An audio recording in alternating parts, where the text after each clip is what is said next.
ಇವತ್ತು ನಾವು ಜವಾಬ್ದಾರಿಯನ್ನು ಹೊರಬೇಕು, ಚಿಂತೆಯಿಂದ ಸೇವೆ ಮಾಡಬೇಕು, ಎಲ್ಲ ರೀತಿಯಲ್ಲೂ ಹಿಂದೆ ಮುಂದೆ ಯೋಚಿಸಿ ದೇವರಿಗೋಸ್ಕರ ಜೀವಿಸಬೇಕು. ಆವಾಗ ಮಾತ್ರ ನಾವು ಹೃದಯದಲ್ಲಿ ದೇವರನ್ನು ಧರಿಸಿಕೊಂಡು ನಮ್ಮ ಹೃದಯವನ್ನು ಜಾಗರೂಕತೆಯಿಂದ ಕಾಪಾಡಿದಾಗೆ. ಮೊದಲನೇ ಅಂಶ ಧರ್ಮೋಪದೇಶ ಕಾಂಡ 4ನೇ ಅಧ್ಯಾಯ 9ರಿಂದ ನಾವು ನೋಡುವಾಗ ಮನಸ್ಸನ್ನು ಕಾಪಾಡಿಕೊಳ್ಳ್ರಿ. 2ನೇದು ಜ್ಞಾನೋಕ್ತಿ 4:23ರಲ್ಲಿ ಹೃದಯವನ್ನು ಕಾಪಾಡಿಕೊಳ್ಳ್ರಿ, ಅದರಿಂದ ಯಾವ ಸೊಟ್ಟು ಮಾತುಗಳು ಬರಬಾರ್ದು. 3ನೇದಾಗಿ ನಾವು ನೋಡುವಾಗ ಪ್ರಸಂಗಿ 5:1ನೇ ವಚನ, ನಿನ್ನ ಹೆಜ್ಜೆ ಜಾಡನ್ನು ದೇವಸ್ಥಾನಕ್ಕೆ ಹೋಗುವಾಗ, ಚರ್ಚಿಗೆ ಹೋಗುವಾಗ, ದೇವರ ಸನ್ನಿಧಾನಕ್ಕೆ ಹೋಗುವಾಗ ನಿನ್ನ ಹೆಜ್ಜೆ ಜಾಡನ್ನು ಗಮನಿಸು. ನಿನ್ನ ಹೆಜ್ಜೆ ಜಾಡು ಹೇಗಿದೆ? ಭಕ್ತಿಪೂರ್ವಕವಾಗಿದೆಯೋ, ದೇವರನ್ನೇ ಕೇಂದ್ರೀಕರಿಸುವಂಥದ್ದಾಗಿದೆಯೋ, ಅಥವಾ ಎಲ್ಲರೂ ಹೋಗುತ್ತಾರೆ ಎಂಬುದಾಗಿ ರೂಢಿ ಪ್ರಕಾರ ಇದೆಯೋ? ನಿಮ್ಮ ಹೆಜ್ಜೆ ಜಾಡನ್ನು ಗಮನಿಸಿರಿ. ನಾವು ಇಂದಿನ ದಿನಗಳಲ್ಲಿ ನಮ್ಮ ಭಕ್ತಿ ಬಹಳ ಯಾರು ನೋಡ್ತಾರೆ ಎಂಬುದಾಗಿ ಗೊತ್ತಿರಲಿಲ್ಲ. ಬಹಳ ಭಕ್ತಿಯಿಂದ ಸ್ವಾಮಿ ನೀನು ಎಲ್ಲಿದ್ದೆಂಬುದಾಗಿ ಹುಡುಕುತ್ತಾ ಸಾಗುತ್ತಿದ್ದೇವೆ. ಇವತ್ತು ಅದಕ್ಕಿಂತ ಹೆಚ್ಚಿನ ಸತ್ಯವನ್ನು, ಜ್ಞಾನವನ್ನು ಪಡೆದಿದ್ದೇವೆ. ಅದಕ್ಕಿಂತ ಹೆಚ್ಚಿನ ಭಯಭಕ್ತಿಯನ್ನು ನಾವು ತೋರಿಸ್ಬೇಕು. ಯಾಕಂದರೆ ನಮಗೆ ಫ್ಯೂಚರ್, ಪ್ರೆಸೆಂಟ್, ಫಾಸ್ಟ್ ಎಲ್ಲ ಗೊತ್ತಿದೆ. ಸತ್ಯವೇದದಿಂದ ಗೊತ್ತಿರುವಾಗ ನಾವು ನಮ್ಮನ್ನು ಇನ್ನೂ ಜಾಗರೂಕತೆಯಾಗಿ ಭಕ್ತಿಯಲ್ಲಿ ಸಾಗಿಸಬೇಕು. ದೇವಾಲಯಕ್ಕೆ ಬರುವಾಗ ನಮ್ಮ ಭಕ್ತಿ ಅದ್ಭುತವಾಗಿರಬೇಕು. ಯಾಕಂದರೆ ವಾರಕ್ಕೊಂದ್ಸಲ ದೇವರು ಕೃಪೆಯಿಂದ ನಮಗೆ ಸಬ್ಬತ್ ದಿನವನ್ನು ಕೊಟ್ಟು ಪ್ರತಿ ಭಾನುವಾರ ಆರಾಧನೆಯಲ್ಲಿ ದೇವರಲ್ಲಿ ನಾವು ಸಂತೋಷಿಸುವಂಥ ಒಂದು ದಿನವಾಗಿದೆ. ದೇವರು ಹೇಳ್ತಿದ್ದಾರೆ ರೋಮ 12:2ರಲ್ಲಿ, ನಿಮ್ಮ ನಿಮ್ಮ ದೇಹಾತ್ಮ ಪ್ರಾಣಗಳನ್ನು ನೀವು ನನಗೆ ಮೀಸಲಾಗಿಯೂ ಮೆಚ್ಚುಗೆಯಾಗಿರುವಂಥ ಸಜೀವ ಯಜ್ಞವಾಗಿ ಸಮರ್ಪಿಸಿರಿ. ಇದೇ ನೀವು ನನಗೆ ಕೊಡುವಂಥ ವಿವೇಕಪೂರ್ವಕವಾದಂಥ ಅರ್ಥಗರ್ಭಿತವಾದಂಥ ಆರಾಧನೆ. ಆ ರೀತಿಯಲ್ಲಿ ನಾವು ಸಮರ್ಪಿಸಲಿಕ್ಕೆ ದೇವರ ಸನ್ನಿಧಾನದಲ್ಲಿ ಬರುತ್ತಿದ್ದೆವು. ಸತ್ಯಕ್ಕನುಸಾರವಾಗಿ ನಿಮ್ಮ ನಿಮ್ಮ ದೇಹಾತ್ಮ ಪ್ರಾಣಗಳಲ್ಲಿ ನನ್ನನ್ನೇ ಕೇಂದ್ರೀಕರಿಸಿರಿ. ಪೂರ್ಣ ಪ್ರಾಣದಿಂದ, ಪೂರ್ಣ ಬುದ್ಧಿಯಿಂದ, ಪೂರ್ಣ ಶಕ್ತಿಯಿಂದ ನನ್ನನ್ನು ಆರಾಧಿಸಿರಿ ಅನ್ನುವಾಗ ನಮ್ಮನ್ನು ನಾವು ಮರೆತು ಬಿಟ್ಟು ಪರಿಶುದ್ಧಾತ್ಮನ ಶಕ್ತಿಯನ್ನು ಧರಿಸಿಕೊಂಡವರಾಗಿ ಆರಾಧನೆಯಲ್ಲಿ, ದೇವರಲ್ಲಿ ಅಥವಾ ದೇವಾಲಯಕ್ಕೆ ಬರುವಾಗ ನಮ್ಮ ಹೆಜ್ಜೆ ಜಾಡನ್ನು ಗಮನಿಸುತ್ತಾ ಸಾಗುತ್ತಿದ್ದೆವು. ಪ್ರಸಂಗಿ 5:1ರಲ್ಲಿ, ದೇವರ ಆಲಯಕ್ಕೆ ಹೋಗುವಾಗ ನಿಮ್ಮ ಹೆಜ್ಜೆ ಜಾಡನ್ನು ಗಮನಿಸುವುದರಲ್ಲಿ ಕಾಪಾಡಿಕೊಳ್ಳ್ರಿ. ಅಪರೂಪ ನಾವು ಬರುವಂಥದ್ದು, ಅಥವಾ ಭಾನುವಾರ ಬಂದುವಂಥದ್ದು, ಅಥವಾ ನಮ್ಮ ವೀಕ್ಲಿ ಕೆಲವು ಶುಭ ಕಾರ್ಯಗಳಿದ್ದರೆ ಅದಕ್ಕೆ ಬರುವಾಗ ನಮ್ಮ ಹೆಜ್ಜೆ ಜಾಡು ಹೇಗಿದೆ? ಅಲ್ಪ ಸಮಯ ನನಗೆ ಸಿಕ್ಕಿದೆ. ಸೇವಕರಿಗೆ ಅಲ್ಲೇ ಇರೋದ್ರಿಂದ ಪ್ರತಿದಿನ ಸಿಗ್ತಾ ಇದೆ, ಆದರೆ ನಿಮಗೆಲ್ಲ ಅಲ್ಪ ಸಮಯ ಸಿಗ್ತಾ ಇದೆ. ಅದರಲ್ಲಿ ನೀವು ದೇವಾಲಯಕ್ಕೆ ಬರುವಾಗ ನಿಮ್ಮ ಹೆಜ್ಜೆ ಜಾಡನ್ನು ಗಮನಿಸ್ತಿದ್ದೀರಾ? ದೇವರು ಎಷ್ಟೊಂದು ಉಪಕಾರ ನಮಗೆ ಮಾಡಿದ್ದಾರೆ. 1, 2 ಎಷ್ಟೊಂದು ಉಪಕಾರ ಮಾಡಿದ್ದಾರೆ. ನಾವು ಕೂಗಿದಾಗ ದೇವರು ನಮ್ಮ ಮೊರೆಗೆ ಕಿವಿ ಕೊಟ್ಟಿದ್ದಾರೆ. ಕೀರ್ತನೆ 145, 19, 18, 19 ವಚನ ಹೇಳ್ತಿದೆ, ಯಥಾರ್ಥವಂತರು ಮೊರೆ ಇಡುವಾಗ ನಾನು ಅವರ ಪಕ್ಕದಲ್ಲಿದ್ದವರಿಗೆ ಉತ್ತರ ಕೊಟ್ಟು ಅವರನ್ನು ಸಂತೃಪ್ತಿಪಡಿಸಿ ಅವರಿಗೆ ನನ್ನ ವಿಶೇಷ ಸಹಾಯ ಮಾಡುತ್ತೇನೆ. ಅದೇ ರೀತಿಯಲ್ಲಿ ದೇವರು ನಮಗೆ ಸಹಾಯ ಮಾಡಿದ್ದಾರೆ. ಕೀರ್ತನೆ 145, 18, 19 ವಚನ ಅದೇ ರೀತಿಯಲ್ಲಿ ನಮ್ಮ ಪ್ರಾರ್ಥನೆಗೆ ಉತ್ತರ ಕೊಟ್ಟಿದ್ದಾರೆ. ನಮಗೆ ಹಂಗೆ ನಮ್ಮ ನಂಬಿಕೆ ವೃದ್ಧಿಯಾಗಿದೆ, ಸಿದ್ಧಿಗೆ ಬರ್ತಾ ಇದೆ. ಎಲ್ಲದಕ್ಕೂ ನಾವು ದೇವರನ್ನೇ ಆಧಾರ ಮಾಡ್ತಿದ್ದೇವೆ. ನಮಗೆ ಯಾವ ಭಯನೂ ಇಲ್ಲ. ಮಹಾತ್ಮರೆನಿಸಿಕೊಂಡಂಥ ಗಾಂಧೀಜಿಯವರು ದೇಶಕ್ಕೆ ಸ್ವತಂತ್ರ ಕೊಟ್ಟರೆ, ಕ್ರಿಸ್ತೇಸು ತನ್ನನ್ನೇ ಅರ್ಪಿಸುವ ಮೂಲಕ ವಿಶ್ವಕ್ಕೆ ಸಕಲ ಕುಲ ಜನಾಂಗ ಭಾಷೆಗಳನ್ನಾಡುವಂಥ ಎಲ್ಲ ಜನರಿಗೂ ಸ್ವತಂತ್ರ ಕೊಟ್ಟರು. ಇವತ್ತು ಆ ಸತ್ಯದ ಸ್ವತಂತ್ರದಲ್ಲಿ ನಾವು ನಿರ್ಭಯರಾಗಿದ್ದೇವೆ. ಕ್ರಿಸ್ತನಲ್ಲಿರೋರು ಪ್ರತಿಯೊಬ್ಬರು ಸ್ವತಂತ್ರ. ನಾವಿವತ್ತು ಸ್ವತಂತ್ರರಾಗಿದ್ದೇವೆ. ಈ ಮಹಾಭಾಗ್ಯ ಹೊಂದಿದಂಥ ನಾವುಗಳು ದೇವರ ಸನ್ನಿಧಾನಕ್ಕೆ ಬರುವಾಗ ಬಹಳ ಭಯಭಕ್ತಿಯಿಂದ ಇದ್ದೇವಾ ಎನ್ನುವಂಥ ನಮ್ಮ ಹೆಜ್ಜೆ ಜಾಡು ಅದು ಇದು ಮಾತಾಡಿಕೊಂಡು ಬರುವಂಥದ್ದಲ್ಲ. ದೇವರ ಸನ್ನಿಧಾನಕ್ಕೆ ಹೋದ ಮೇಲೆ ಕಿವಿ ಕೊಟ್ಟು ವಾಕ್ಯವನ್ನು ಕೇಳಬೇಕು. ಆ ವಾಕ್ಯಗಳ ಪ್ರಕಾರ ನಾನು ನಡಿಬೇಕು, ವಾಕ್ಯಗಳನ್ನು ಪಾಲಿಸಬೇಕು. ನನ್ನಲ್ಲಿ ಏನು ತಪ್ಪಿದೆ ಅದು ವಾಕ್ಯ ನನ್ನನ್ನು ಬೋಧಿಸ್ತಿದೆ, ಎಚ್ಚರಿಸ್ತಿದೆ, ನಡೆಸ್ತಿದೆ. ದೇವರ ಪ್ರೀತಿ ಇರೋದಕ್ಕೆ ಅದನ್ನು ನನ್ನ ಪ್ರೀತಿಯಿಂದ ಸ್ವೀಕರಿಸಬೇಕು. ಸ್ವೀಕರಿಸಿದ ಮೇಲೆ ನಾನು ಪಾಲಿಸಬೇಕು. ಆಗ ಕೀರ್ತನೆ 145 18 19ನೇ ವಚನ ಹೇಳುವ ಪ್ರಕಾರ ನಾವು ಕರೆದಾಗ ದೇವರು ನಮ್ಮ ಹತ್ತಿರ ಇದ್ದು ಉತ್ತರ ಕೊಟ್ಟು ನಮ್ಮನ್ನು ಅದ್ಭುತವಾಗಿ ಪ್ರೀತಿಸುವರೆಂಬುದಾಗಿ ಸ್ಪಷ್ಟ ನಮಗೆ ಅರಿವಾಗುತ್ತೆ. ಆದ್ದರಿಂದ ಮನಸ್ಸನ್ನು, ಹೃದಯವನ್ನು ದೇವಾಲಯಕ್ಕೆ ಹೋಗುವಾಗ ನಮ್ಮ ಹೆಜ್ಜೆ ಜಾಡನ್ನು ಗಮನಿಸುವ ಮೂಲಕ ಕಾಪಾಡಿಕೊಳ್ಳಬೇಕೆಂಬುದಾಗಿ ದೇವರು ನಮಗೆ ಈ ಮುಂಜಾನೆಯಲ್ಲಿ ಎಚ್ಚರಿಸುವವರಾಗಿದ್ದಾರೆ.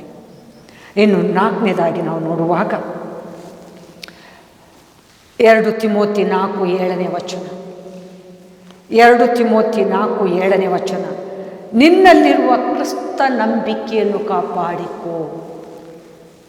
ದೇವರ ಮಹಾಕೃಪೆಯಿಂದ ಕ್ರಿಸ್ತೇಸುವಿನ ಬಗ್ಗೆ ನಾವು ತಿಳ್ಕೊಂಡಿದ್ದೇವೆ.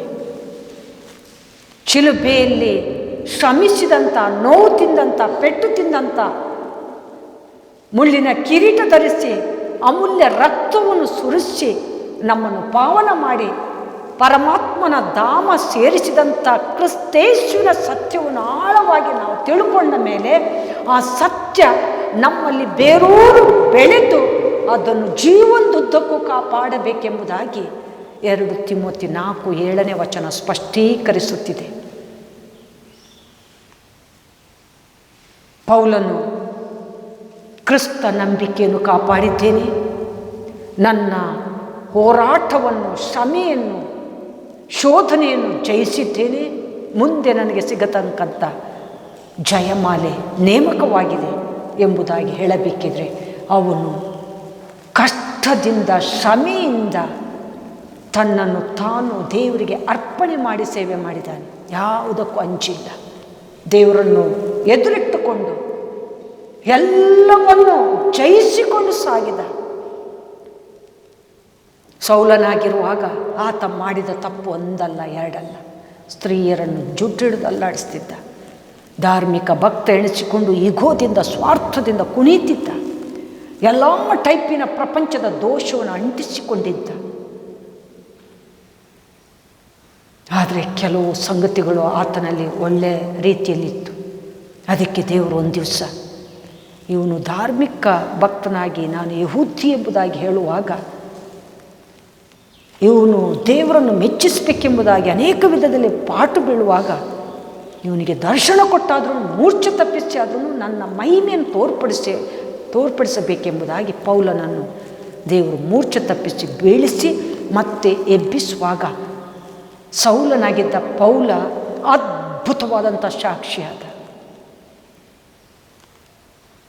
ತಿಮೋಥನಿಗೆ ಹೆಂಗೆ ಹೇಳ್ತಾನೆ ನೋಡ್ರಿ, 2 ತಿಮೋಥ್ಯ 4ನೇ ಅಧ್ಯಾಯದಲ್ಲಿ ಎಲ್ಲ ತಪ್ಪುಗಳನ್ನು ಖಂಡಿಸು, ಗದರಿಸು, ಎಚ್ಚರಿಸು. ಅದರಲ್ಲಿ ದಯದಾಕ್ಷಣೆ ಬೇಡ. ಎಲ್ಲರೂ ನೀತಿಯಿಂದ ಜೀವಿಸಬೇಕೆಂಬುದಾಗಿ ನಿನಗೆ ದಾಹ ಇರಲಿ. ಅನೇಕರನ್ನು ನರಕದಿಂದ ನೀನು ತಪ್ಪಿಸು. ಅನೇಕರಿಗೆ ನೀನು ನನ್ನ ಶುಭ ವರ್ತಮಾನವನ್ನು ಸಾರು. ಜನರು ಅಂಕೆ ಮೀರಿ ಹೋಗ್ತಾ ಇದ್ದಾರೆ, ದಾರಿ ತಪ್ಪುತ್ತಾ ಇದ್ದಾರೆ. ನನಗೆ ಇದನ್ನು ನೋಡ್ಲಿಕ್ಕಾಗ್ತಾ ಇಲ್ಲ. ನಾನು ಮೇಲಿಂದ ಲೋಕವನ್ನು ನೋಡುವಾಗ ಲೋಕ ಕೆಟ್ಟು ಹೋಗಿದೆ. ಆದ್ದರಿಂದ ಇದಕ್ಕೋಸ್ಕರ ನೀನು ಎಚ್ಚರ ತಗೋ, ಸಾಹಸ ಮಾಡು ಎಂಬುದಾಗಿ ಪೌಲ ತಿಮೋಥನಿಗೆ ಹೇಳುವಾಗ ತಿಮೋಥಿ ಅದೇ ರೀತಿಯಲ್ಲಿ ಸಾಕ್ತಾನೆ. ಹೀಗೆ ಕ್ರಿಸ್ತ ನಂಬಿಕೆಯನ್ನು ದೃಢ ಮಾಡಿದ್ದೇನೆ, ನನ್ನ ಹೋರಾಟವನ್ನು ಕಡೆಗಾಣಿಸಿದ್ದೇನೆ, ಮುಂದೆ ನನಗೆ ಜಯಮಾಲೆ ಇದೆ ಎಂಬುದಾಗಿ ಹೇಳುತ್ತಾ ತನ್ನ ಜೀವಿತವನ್ನು ಪ್ರಕಟಿಸ್ತಾನೆ. ಪೌಲ ಆಮೇಲೆ ಅದ್ಭುತವಾದ ಸೇವೆ ಮಾಡಿದ. ಸೌಲನಾಗಿರುವಾಗ ದೇವರ ಸತ್ಯ ಗೊತ್ತಿದ್ರೂ, ದೇವರನ್ನು ಪ್ರೀತಿಸ್ತಿದ್ರು, ತನ್ನ ತಪ್ಪುಗಳು ಯಾವುದೆಂಬುದಾಗಿ ಗೊತ್ತಿರಲಿಲ್ಲ.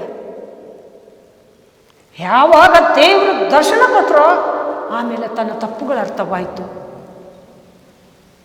ಬಲಿಯುತವಾಗಿ ದೇವರಲ್ಲಿ ಮೊರೆ ಇಟ್ಟ, ಯಥಾರ್ಥ ಹೃದಯದಿಂದ ಪಶ್ಚಾತ್ತಾಪಟ್ಟ. ಬೂದಿಯನ್ನು ತನ್ನ ಮೇಲೆ ಹಾಕಿಕೊಂಡು, ಬೂದಿ ಪಶ್ಚಾತ್ತಾಪಕ್ಕೆ ಸೂಚನೆಯಾಗಿರೋದ್ರಿಂದ ಬೂದಿಯಲ್ಲಿ ಕುಳಿತುಕೊಂಡು ಪಶ್ಚಾತ್ತಾಪಟ್ಟು, ಸ್ವಾಮಿ ನನ್ನನ್ನು ಯಾಕೆ ಹಿಂಗೆ ಬಿಟ್ಟು, ನನ್ನ ಕಣ್ಣು ಯಾಕೆ ನೀನು ಓಪನ್ ಮಾಡಿಲ್ಲ, ನಾನು ಏನು ತಪ್ಪು ಮಾಡಿದ್ದೇನೆ, ನನ್ನ ವಿಷಯದಲ್ಲಿ ನಿನ್ನ ಸಂಕಲ್ಪ ಏನು, ನನ್ನನ್ನು ಹಿಂಗೆ ಬಿಡಬೇಡ, ನಾನು ನಿನ್ನನ್ನು ಗದ್ಗದಿಂದ ಕೇಳ್ತಾ ಇಲ್ಲ, ನನ್ನನ್ನು ಪರಿವರ್ತನೆ ಮಾಡಿ ನನಗೆ ದರ್ಶನ ಕೊಟ್ಟು ನನ್ನನ್ನು ನಡೆಸಿದ್ಯಲ್ಲ, ಅದಕ್ಕೋಸ್ಕರ ಕೈ ಚಾಚಿಕೊಂಡು ಕೈ ಮುಗಿದುಕೊಂಡು ಕೇಳ್ತಿದ್ದೇನೆ, ನನಗೆ ನೀನು ಸಹಾಯ ಮಾಡಿ ಎಂಬುದಾಗಿ ಪೌಲ ದೇವರ ಹತ್ರ ಕೇಳಿ ತನ್ನ ಜೀವವನ್ನೇ ದೇವರಿಗೆ ಸಮರ್ಪಣೆ ಮಾಡಿ ಸೇವೆಯಲ್ಲಿ ಸಂಪೂರ್ಣ ಮುಂದುವರಿದ. ತಾನು ಎಷ್ಟು ತಪ್ಪು ಮಾಡಿದನೋ ಅಷ್ಟು ತಪ್ಪುಗಳನ್ನು ಸೇವೆಯಲ್ಲಿ ಅನುಭವಿಸಿದ, ನೋವುಗಳನ್ನು ಶಿಕ್ಷೆಯನ್ನು ಸೇವೆಯಲ್ಲಿ ಅನುಭವಿಸಿದ. ಯೇಸು ಸ್ವಾಮಿಗೆ ನಮ್ಮ ದ್ರೋಹ ಪಾಪಗಳನ್ನು ಹೊತ್ತುಕೊಳ್ಳೋದಕ್ಕೋಸ್ಕರ ಸಿದ್ಧ ಮನಸ್ಸಿದ್ದರಿಂದ ದೇವರು ಚೆಕ್ ಮಾಡುವಾಗ ಆ ಸಿದ್ಧ ಮನಸ್ಸು ನಿಜವಾಗ್ಲೂ ನಮ್ಮ ಪಾಪ ದ್ರೋಹಗಳನ್ನು ಹೊತ್ತುಕೊಳ್ಳುವಂತೆ ಆಯಿತು. ಯೇಸುವಿನ ತಪ್ಪಿನಿಂದ ಯೇಸು ಸ್ವಾಮಿಗೆ ಶಿಕ್ಷೆ ಬಂದಿಲ್ಲ. ನಮ್ಮ ದ್ರೋಹ ಪಾಪಗಳನ್ನು ಹೊತ್ತುಕೊಳ್ಳುವಾಗ ಮತ್ತು ದೇವರು ಯೇಸು ಸ್ವಾಮಿ, ನಾನು ಅವರ ಪಾಪ ದ್ರೋಹಗಳು ಹೊತ್ತುಕೊಳ್ಳುತ್ತೇನೆ, ನನ್ನನ್ನು ಟೆಸ್ಟ್ ಮಾಡು, ಆದರೆ ನೀನು ಕೈಯಾರೆ ಉಂಟು ಮಾಡಿದ ಮನುಷ್ಯರನ್ನು ಹಾಳು ಮಾಡಬೇಡ, ಲೋಕಕ್ಕೆ ಅಂತ್ಯ ಕೊಡಬೇಡ ಎಂಬುದಾಗಿ ಯೇಸು ಸ್ವಾಮಿ ನಮ್ಮ ನಿಮಿತ್ತ ತಂದೆ ದೇವರನ್ನು ಕಾಡಿದ್ರಿಂದ ಬೇಡಿದ್ರಿಂದ, ನಿನ್ನ ಚಿತ್ತವಿದ್ರೆ ಈ ಪಾನದ ಪಾತ್ರೆಯನ್ನು ತೊಲಗಿಸು ಎಂಬುದಾಗಿ ಕೇಳಿದ್ರು ರಕ್ತಧಾರೆ ಇಲ್ಲದೆ ಪಾಪ ಪರಿಹಾರ ಇಲ್ಲ ಎಂಬುದಾಗಿ ದೈವ ನೇಮಕ್ಕಿದ್ದರಿಂದ ಯೇಸು ಸ್ವಾಮಿಯ ರಕ್ತದಿಂದ ನಮ್ಮನ್ನು ದೇವರು ಪಾವನ ಮಾಡಿದರು. ಆದರೆ ಇಲ್ಲಿ ಪೌಲ ತಾನು ತಪ್ಪು ಮಾಡಿದ ನಿಮಿತ್ತ ಸೇವೆಯಲ್ಲಿ ಅನೇಕ ನೋವುಗಳನ್ನು ಶಿಕ್ಷೆಯನ್ನು ಅನುಭವಿಸಿದ. ಎಲ್ಲಿ ಹೋದರೂ ಅವನನ್ನು ಬೆನ್ನಟ್ಟಿಕೊಂಡು ಜನಗಳು ಬರ್ತಿದ್ರು. ಅಂಥ ಟೈಮಲ್ಲಿ ಇವನು ಸೇವೆ ಬಿಡ್ತಾನ, ನಿಲ್ತಾನ, ದೇವರನ್ನು ಘನಪಡಿಸ್ತಾನ ಎಂಬುದಾಗಿ ದೇವರು ಅಂತರಂಗ ಪರೀಕ್ಷೆ ಮಾಡುವಾಗ ಕಟ್ಟ ಕಡೆಗೆ ಅವನು ಹೇಳಿದಂಥ ಮಾತು, ಕ್ರಿಸ್ತನಲ್ಲಿ ನನ್ನ ದೊಡ್ಡ ಹೋರಾಟವನ್ನು ಕಡೆಗಾಣಿಸಿದ್ದೇನೆ, ಮುಗಿಸಿದ್ದೇನೆ. ದೇವರೆಷ್ಟೇ ಟೆಸ್ಟ್ ಮಾಡಿದ್ರು ಆ ಶಿಕ್ಷೆಯನ್ನೆಲ್ಲ ಪ್ರೀತಿಯಿಂದ ಅನುಭವಿಸಿದೆ. ಸೌಲನಾಗಿದ್ದ ಪೌಲ ಎಂಥ ದೊಡ್ಡ ಕೃಪೆಯನ್ನು ಪಡೆದ ಪ್ರಿಯರೇ. ಇತ್ಲಾಗಿದ್ದ ಪೇತ್ರನನ್ನು ನೋಡ್ರಿ. ಪೇತ್ರ ಯೇಸುಸ್ವಾಮಿ ಜೊತೆ ಇರುವಾಗ ಆತ್ಮಿಕ ಗರ್ವದಿಂದ ನಾನು ನಿನ್ನ ಜೊತೆ ಸಾಯಲು ಸಿದ್ಧ ಎಂಬುದಾಗಿ ಹೇಳಿದ. 3 ಸಲ ಕೋಳಿ ಕೂಗುವಷ್ಟರೊಳಗೆ ನೀನು ನನ್ನನ್ನು ಅಲ್ಲಗಳೆಯುವಿ ಎಂಬುದಾಗಿ ಯೇಸುಸ್ವಾಮಿ ಹೇಳಿದ್ರು ನಾನು ನಿನ್ನ ಜೊತೆ ಸಾಯಲು ಸಿದ್ಧ ಎಂಬುದಾಗಿ ಗರ್ವದಿಂದ ಹೇಳಿದ. ಹಾಗೆ ಯೇಸುಸ್ವಾಮಿಯ ಬಗ್ಗೆ ಅಲ್ಲಿ ಒಬ್ಬ ಮಾತಾಡಿದಕ್ಕೆ ದುಡುಕಿ ಆವೇಶದಿಂದ ಕಿವಿ ಕತ್ತರಿಸಿಬಿಟ್ಟ. ನಮ್ಮ ಜಗಳಗಳು ಕತ್ತಿಯಿಂದಲ್ಲ, ದೇವರ ವಾಕ್ಯದಿಂದ, ನೀತಿಯಿಂದ, ನ್ಯಾಯದಿಂದ ಏನು ಮಾಡ್ತಿದ್ದೆ ಎಂಬುದಾಗಿ ಯೇಸುಸ್ವಾಮಿ ಪ್ರೀತಿಯಿಂದ ಆ ಕಿವಿಯನ್ನು ಜೋಡಿಸಿ ತಾನು ದೇವರು ಎಂಬುದಾಗಿ ತನ್ನ ಮಹಿಮೆಯ ಶಕ್ತಿಯನ್ನು ತೋರ್ಪಡಿಸುವಾಗಲೂ ಪೇತ್ರ ಜಂಬ ಬಿಟ್ಟಿಲ್ಲ, ಗದ್ಗ ಬಿಟ್ಟಿಲ್ಲ, ಗರ್ವ ಬಿಟ್ಟಿಲ್ಲ, ಆವೇಶ ಬಿಟ್ಟಿಲ್ಲ. ದೇವರ ಮೇಲೆ ಪ್ರೀತಿ ಇತ್ತು, ಆದರೆ ಆತ್ಮದಲ್ಲಿ ಬಡವನಾಗಿ ವರ್ತಿಸಿಲ್ಲ. ಅದು ದೇವರಿಗೆ ತುಂಬ ನೋವು ಕೊಡ್ತಾ ಇತ್ತು. ನಮ್ಮ ಜೊತೆನೂ ಯಾರಾದರೂ ಆ ರೀತಿಯಲ್ಲಿ ವರ್ತಿಸಿದರೆ ನಮಗೆ ತುಂಬ ನೋವಾಗುತ್ತೆ. ಅವ್ರ ಜೊತೆ ಸ್ವಲ್ಪ ಹೊತ್ತು ಯೋಚಿಸ್ತೀನಿ, ಹೆಂಗೆ ಇವರನ್ನು ನಾನು ಜ್ಞಾನಕ್ಕೆ ಅಥವಾ ಭಯಕ್ಕೆ ತರುವುದು ಎಂಬುದಾಗಿ ಭಾಳ ಯೋಚಿಸ್ತೀನಿ. ನಾವು ಯಾವತ್ತೂ ಆತ್ಮಿಕರಾಗಿ ಆತ್ಮದಲ್ಲಿ ತಗ್ಗಿಸಿಕೊಂಡವರಾಗಿ ಪ್ರತಿಯೊಂದಕ್ಕೂ ವಿಧೇಯತ್ವದಿಂದ ತುಂಬಲ್ಪಡಬೇಕು. ಇದು ದೇವರ ಮುಂದೆ ಶ್ಲಾಘ್ಯ ಅಥವಾ ಮೆಚ್ಚುಗೆ ಆದಂಥ ಅಂಶ. ಅದು ಬಿಟ್ಟು ಜಂಬ, ಗರ್ವ, ಆವೇಶ, ದುಡುಕು, ಪಟ್ ಪಟ್ ಪಟ್ ಪಟ್ ಪಟ್ ಪಟ್ ಪಟ್ ಪಟ್ ಪಟ್ ಅನ್ನುವಂಥ ಸಾಗುತ್ತಿರೋದು, ಮಾಡುತ್ತಿರೋದು, ಇವೆಲ್ಲ ದೇವರಿಗೆ ಇಷ್ಟ ಇಲ್ಲ. ನಾವು ಒಳ್ಳೆಯ ಕುಟುಂಬದಲ್ಲೂ ಬೆಳೆದವರು, ನಮ್ಮ ತಂದೆ ತಾಯಿಗಳು ಮರ್ಯಾದೆಗೆ ಹಂಚಿ ನಮ್ಮನ್ನು ಬೆಳೆಸಿದ್ದಾರೆ. ದೇವರು ಕೃಪೆಯಿಂದ ನಮ್ಮನ್ನು ಲೋಕದಿಂದ ಬೇರ್ಪಡಿಸಿದ್ದಾರೆ. ಇವತ್ತು ನಮ್ಮ ಹೆಜ್ಜೆ ಜಾಡುಗಳನ್ನು ಪ್ರತಿ ಸ್ಟೆಪ್ಪಲ್ಲೂ ಗಮನಿಸಬೇಕು. ದೇವರಿಗೆ ಮೆಚ್ಚುಗೆಯಾಗಿ ನಾವು ಸಾಗಬೇಕು. ಪೌಲ ಪಾಟ್ ಪಾಟ್ ಪಾಟ್ ಅಂತ ಇದ್ದ ಸೌಲನಾಗಿರುವಾಗ, ದೇವರು ಯಾವಾಗ ಮುಟ್ಟಿ ದರ್ಶನ ಕೊಟ್ಟು ಅವನನ್ನು ಮೂರ್ಛೆ ತಪ್ಪಿಸಿ ಎದ್ದೇಳಿಸಿ ಸಾಗಿಸಿರೋ ಆಮೇಲೆ ವಿಚಿತ್ರವಾದ ವ್ಯಕ್ತಿಯಾದ, ದೈವ ಮಹಿಮೆಯಿಂದ ಸದಾ ತುಂಬಲ್ಪಟ್ಟ, ದೇವರ ಶಕ್ತಿಯನ್ನು ಪ್ರದರ್ಶಿಸಿದ ಅಂಥ ಭಾಗ್ಯ ಹೊಂದಿಕೊಂಡು ದೇವರ ಸ್ವರೂಪ ದರ್ಶನದಿಂದ ಪ್ರತಿದಿನ ಆತನ ಸಾನ್ನಿಧ್ಯದಲ್ಲಿ ಸಂತೋಷಿಸಿದ. ಎಷ್ಟೇ ಕಷ್ಟ ಬಂದರೂ ಹೋರಾಟ ಅದನ್ನು ಯಾವುದನ್ನು ಲೆಕ್ಕಕ್ಕೆ ತಗೊಂಡಿಲ್ಲ. ನನ್ನ ದೇವರನ್ನು ಮಹಿಮೆಪಡಿಸಿ ದೇವರ ಸತ್ಯವನ್ನು ಲೋಕಕ್ಕೆ ಹಂಚದೆ ಕಷ್ಟದಲ್ಲೂ ಹೋರಾಟದಲ್ಲೂ ನಿಂದೆಯಲ್ಲೂ ಅಪಮಾನದಲ್ಲೂ ನೋವಿನಲ್ಲೂ ಕಣ್ಣೀರಲ್ಲೂ ದೇವರನ್ನು ಎತ್ತಿಡಿಯುವುದೇ ನನ್ನ ಶ್ರೇಷ್ಠ ನೊಗ, ಹೋರಾಟ, ಶಿಲುಪೆ ಎಂಬುದಾಗಿ ಅದನ್ನೇ ಇಟ್ಟುಕೊಂಡು ಸಾಗಿದ. ಆ ಕಾರಣದಿಂದ ಅವನು ಅಂತ್ಯದಲ್ಲಿ ಹೇಳಿದಂಥ ಮಾತು, ನನ್ನ ಶ್ರೇಷ್ಠ ಹೋರಾಟವನ್ನು ಮುಗಿಸಿದ್ದೇನೆ, ಕಡೆಗಾಣಿಸಿದ್ದೇನೆ, ನೀನು ಅದನ್ನು ಕಂಟಿನ್ಯೂ ಮಾಡು, ಖಂಡಿಸು, ಗದರಿಸು, ಯಾರಿಗೂ ದಯದಾಕ್ಷಿಣ್ಯ ತೋರಿಸ್ಬೇಡ, ನೀನು ನಿಂತಿರು ದೇವರಲ್ಲಿ. ದೇವರು ನಿನ್ನ ಒಳಗೆ ಮಹಿಮೆಯನ್ನು ತೋರ್ಪಡಿಸ್ತಾರೆ, ಅದಕ್ಕೆಲ್ಲ ಹೇಡಿಗಳಾಗಿ ಭಯಪಡಬೇಡ, ಕಷ್ಟವನ್ನು ಪ್ರೀತಿಯಿಂದ ಸ್ವೀಕರಿಸು ಎಂಬುದಾಗಿ ಹೇಳುವಾಗ ಪೌಲ ಅದನ್ನು ಸ್ವೀಕರಿಸಿದ. ಹಾಗೆ ಇಲ್ಲಿ ಪೇತ್ರ ದೇವರ ಮೇಲೆ ತುಂಬ ಪ್ರೀತಿ ಇತ್ತು. ದೇವರಿಗೆ ಯಾರಾದರೂ ವಿರುದ್ಧವಾಗಿ ಮಾತಾಡುವಾಗ ಕಿವಿ ಕತ್ತರಿಸುವಷ್ಟು ಆವೇಶ, ದುಡುಕು ಅವನಲ್ಲಿತ್ತು. 3 ಸಲ ಕೋಳಿ ಕೂಗುವಷ್ಟರಲ್ಲಿ ನನ್ನನ್ನು ಅಲ್ಲಗಲಿವಿ ಎಂಬುದಾಗಿ ಹೇಳಿದ್ರು ಹಾಗೇ ಅಲ್ಲಗಳೆದ. ನನಗೆ ಯಾರು ಗೊತ್ತಿಲ್ಲ ಎಂಬುದಾಗಿ 3 ಸಲ ಹೇಳಿದ. ಅದು ಮುಂಚಿತವಾಗಿ ಫ್ಯೂಚರೇ ಎಸ್ ಸ್ವಾಮಿ ಪೇತ್ರನಿಗೆ ಹೇಳಿದ್ರು, ಆದರೂ ಅಲ್ಲಗಳೆದ. ಆಮೇಲೆ ಪೇತ್ರ ಎಲ್ಲೋ ಇದ್ದಾಗ ಗೋರಕ್ಕೆ ಹೊಡೆಯುವಷ್ಟು ನಿದ್ದೆ ಮಾಡ್ತಿದ್ದ.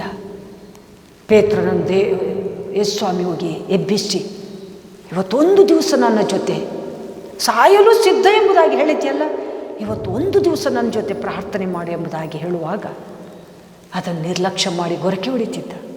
ಇತರ ಶಿಷ್ಯರು ಮಾಡ್ತಿದ್ರು ಅದನ್ನೇ, ಆದರೆ ಬೇರೆ ಶಿಷ್ಯರು ಅದನ್ನು ಹೇಳಲಿಲ್ಲ. ಇವನು ಸಾಯಲು ಸಿದ್ಧ ಎಂಬುದಾಗಿ ಹೆಮ್ಮೆಯಿಂದ ಹೇಳಿದ, ಆವೇಶದಿಂದ ಹೇಳಿದ, ನಾನು ಸಾಯಲಿಕ್ಕೆ ಹೋಗ್ತಿದ್ದೇನೆ, ಮಾನವರಿಗೋಸ್ಕರ ನನ್ನ ಪರಿಶುದ್ಧ ರಕ್ತ ಚೆಲ್ಲಿಕ್ಕೆ ಹೋಗ್ತಿದ್ದೇನೆ, ಇವತ್ತೊಂದು ದಿವಸ ನೀವೆಲ್ಲರೂ ಸೇರಿ ನನ್ನ ಜೊತೆ ಪ್ರಾರ್ಥಿಸಿರಿ ಎಂಬುದಾಗಿ ಹೇಳುವಾಗ, ಇಲ್ಲ, ನಾನು ಅನೇಕ ಸಂದರ್ಭದಲ್ಲಿ ಪ್ರಾರ್ಥನೆಗೆ ಬನ್ನಿ ಎಂಬುದಾಗಿ ಹೇಳುವಾಗ ಯಾರ್ಯಾರು ಚೂಸೇಬಲ್ ಇದ್ದಾರೆ ಅವರು ಮಾತ್ರ ಬರ್ತಿದ್ದಾರೆ, ಬೇರೆಯವರಿಗೆ ಇವರು ಯಾಕನ ಹೇಳ್ತಾರೆ. ತಪ್ಪಿಸಿಕೊಳ್ಳೋದು ಒಳ್ಳೆಯದು. ರಕ್ಷಣಾ ಅನುಭವಕ್ಕೆ ಬಂದಾಗ ನಮ್ಮ ಜೀವಿತ ಎಷ್ಟರ ಮಟ್ಟಿಗೆ ದೇವರಿಗೆ ಪ್ರಥಮ ಸ್ಥಾನ ಕೊಡ್ತಿತ್ತು. ಈಗ ಮೆತ್ತಗೆ ತಪ್ಪಿಸಿಕೊಂಡ್ರೆ ಸಾಕು, ಇವರು ಕರೆಯದಿದ್ರೆ ಸಾಕು. ಎಲ್ಲಿದ್ದೇವೆ? ದೈವ ಪ್ರತ್ಯಕ್ಷತೆಗೆ ಸಿದ್ಧವಾಗುವ ಲಕ್ಷಣನ, ನ್ಯಾಯ ತೀರ್ಪಿಗೆ ಸಿದ್ಧವಾಗುವ ಲಕ್ಷಣ ಇದು. ನಮ್ಮ ಭಕ್ತಿ ವೃದ್ಧಿಯಾಗುತ್ತಿದೆಯೋ, ನಮ್ಮ ನಂಬಿಕೆ ಸಮೃದ್ಧಿಯಾಗುತ್ತಿದೆಯೋ, ನಮ್ಮ ಇಷ್ಟಾರ್ಥಗಳು ನೆರವೇರುತ್ತಿದೆಯೋ, ಅದಕ್ಕೆ ನಮ್ಮ ಭಕ್ತಿಯ ಕೊರತೆ ಅಥವಾ ಪ್ರಾರ್ಥನೆಯ ಕೊರತೆ ಇದೆಯೋ ಅದನ್ನು ನಾವು ಚೆಕ್ ಮಾಡೋದಾದರೆ ಅದರಲ್ಲಿ ಕೆಲವರು 0 ಆಗಿದ್ದೀರಿ. ಕೆಲವರಿಗೆ ನಾನು ಕರೆದ್ರೆ ಬೇಜಾರಾಗುತ್ತೆ, ಏನಾದರೂ ಒಂದು ನೆಪ ಹೇಳಿಕೊಂಡು ತಪ್ಪಿಸ್ಕೊಳ್ತೀರಿ. ಇನ್ನು ಕೆಲವರು ಆಸಕ್ತಿಯಿಂದ ಸಂತೋಷದಿಂದ ಸಿಕ್ಕಿದಂಥ ಸಮಯ ಎಂಬುದಾಗಿ ಓಡೋಡಿ ಬರ್ತಾ ಇದ್ದೀರಿ. ನಿಮ್ಮ ಭಕ್ತಿಯನ್ನು ವೃದ್ಧಿ ಮಾಡಿಕೊಳ್ಳುವಂಥದ್ದು, ನಿಮ್ಮ ನಂಬಿಕೆಯನ್ನು ಹೆಚ್ಚಿಸಿಕೊಳ್ಳುವಂಥ ಅದೇ ಪ್ರಕಾರ ಕಾರ್ಯಗಳಾಗ್ತವೆ. ಅದನ್ನು ನಾವು ಅನುಭವಿಸಿದ್ದೇವೆ.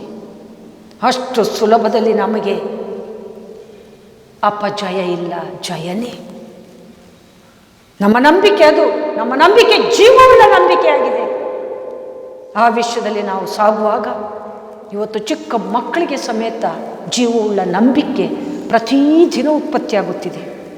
ಸಂಸಾರದಲ್ಲಿ ಕಷ್ಟವನ್ನು ಅನುಭವಿಸುತ್ತಾ ಲೋಕದಲ್ಲಿ ಸಾಗುತ್ತಿರುವಾಗ ಲೋಕದ ಜನರು ನಮ್ಮ ನಂಬಿಕೆಯನ್ನು, ನಮ್ಮ ಭಕ್ತಿಯನ್ನು ಹಗುರವಾಗಿ ತೆಗೆದುಕೊಳ್ಳದ ಹಾಗೆ ನಮ್ಮ ಜೀವಿತ ಸಾಕ್ಷಿ ಅಥವಾ ಮಾದರಿಯಾಗಿ ದೇವರಿಗೆ ಮೆಚ್ಚುಗೆಯಾಗಿದೆಯೋ ಅಥವಾ ಒಟ್ಟಾರೆ ಸಾಗುತ್ತಿದೆಯೋ. ಒಂದು ನಿಮಿಷ ಯೋಚಿಸೋಣ.